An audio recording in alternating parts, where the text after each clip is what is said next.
News when you want it with Bloomberg News Now. I'm Denise Pellegrini. European leaders now say they will accompany Ukrainian President Vladimir Zelenskiy to his meeting with President Trump tomorrow.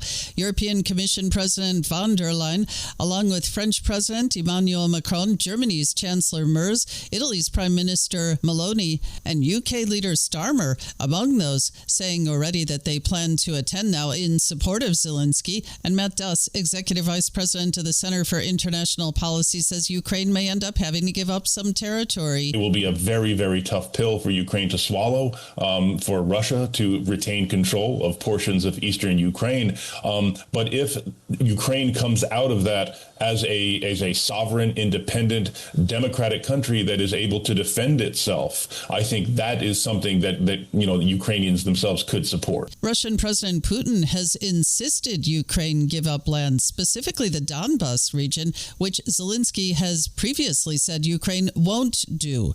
Axios is reporting President Trump wants a three-way summit with the U.S., Russia, and Ukraine as soon as Friday. Protesters in the nation's capital against President Trump mobilizing the National Guard to tackle crime. West Virginia, South Carolina, and Ohio, now the states sending several hundred National Guard troops to D.C. to bolster the federal deployment ordered by President Trump. A White House official says the National Guard may be armed if the mission and their training warrants it, and will protect federal assets and help other law enforcement make arrests. A deadly shooting inside a nightclub in Brooklyn overnight, with multiple people killed and others injured. NYPD Police Commissioner Jessica Tisch. Officers arrived within minutes of the first 911 calls and found numerous gunshot victims inside of the location. Police say the shooting arose from a dispute inside the nightclub and likely involved multiple shooters, several firearms discovered at the scene.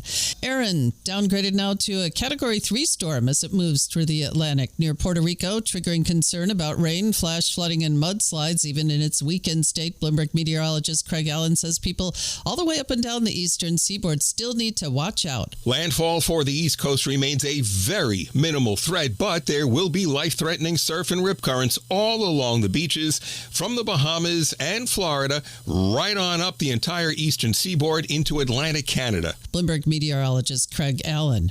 Air Canada resuming flights this evening. That's after Canada's government moved to order more than 10,000 Air Canada flight attendants back to work. FlightAware indicates about 60% of Air Canada flights for today are canceled.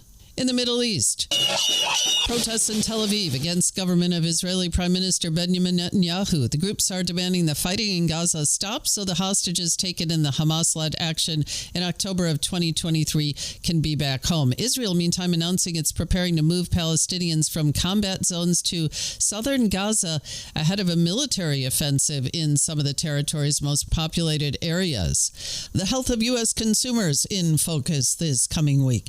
That's as we get a whole slew of retailers reporting quarterly results, including Walmart and Target. Dana Telsey, founder of Telsey Advisory, says retail business is seeing its ups and downs, but there's no reason to panic. You're definitely hearing more commentary that continues to be increasing quarter to quarter about the uncertainty of the economy.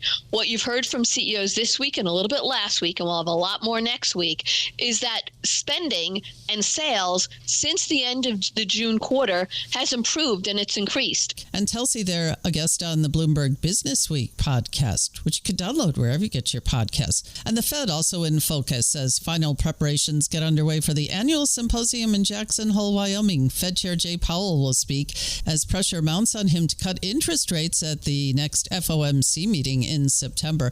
We'll have live special coverage of all the events in Jackson Hole and multiple interviews with movers and shakers from the sidelines as well. All on Bloomberg Radio, Bloomberg Television, and of course streaming on the Bloomberg podcast channel on YouTube.